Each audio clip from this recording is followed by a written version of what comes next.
Despite increasing calls for a ceasefire in Gaza, Israel remains defiant against those calls until Hamas releases all hostages.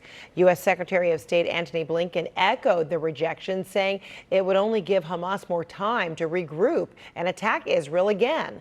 But he did reiterate today on a surprise visit in Baghdad that he is still pursuing a humanitarian pause. Blinken, that is.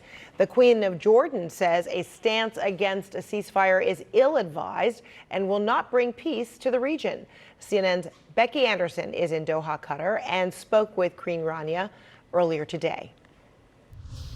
Fred, we've seen consistent and united calls for a ceasefire across this region, including from Jordan's Queen Rania.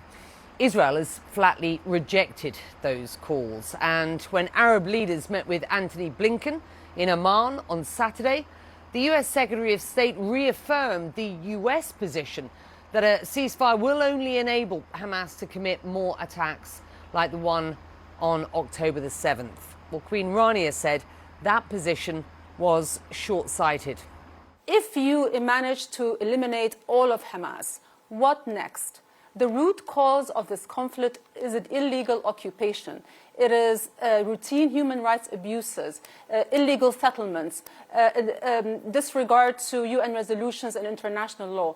If we do not address these root causes, then you can kill the combatant, but you cannot kill the cause. She went on to say that the death of civilians will only further the cause of Hamas and not bring peace to Israel. But Israel has insisted that it is doing its best to protect civilians and blames Hamas for using them as human shields. Queen Rania cited how Israel has used its evacuation orders on why she doesn't think that those claims stand up. Have a listen. Never mind that the evacuation orders are sent on online or on television, knowing that there is no electricity in Gaza since the beginning of this war.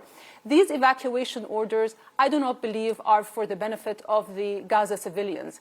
They are not the target audience. The rest of the world is. It is Israel's attempt to try to legitimize their actions. And when it comes to human shields, I think we need to defer to international law.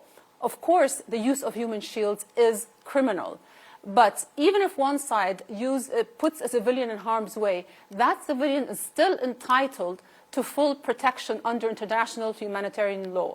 That is the global standard, and no nation is exempt. In a place like Jabalia, which is one of the most crowded corners of Gaza, Gaza being one of the most densely populated spots on Earth, civilian death is not incidental, it is not accidental, it is a foregone conclusion, and that makes it a war crime.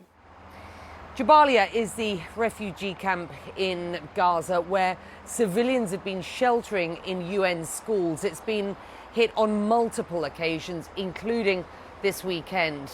And at the end of the conversation, Queen Rania had a really poignant message for those standing behind Israel. She said that if you are an ally to Israel, you need to give them the uncomfortable truth that they have crossed the line. That is Queen Rania's position, and it really speaks to the frustrations that you hear across this part of the world, the Arab world, that we have been reporting on now for weeks. Fred? Becky Anderson, thank you so much in Doha.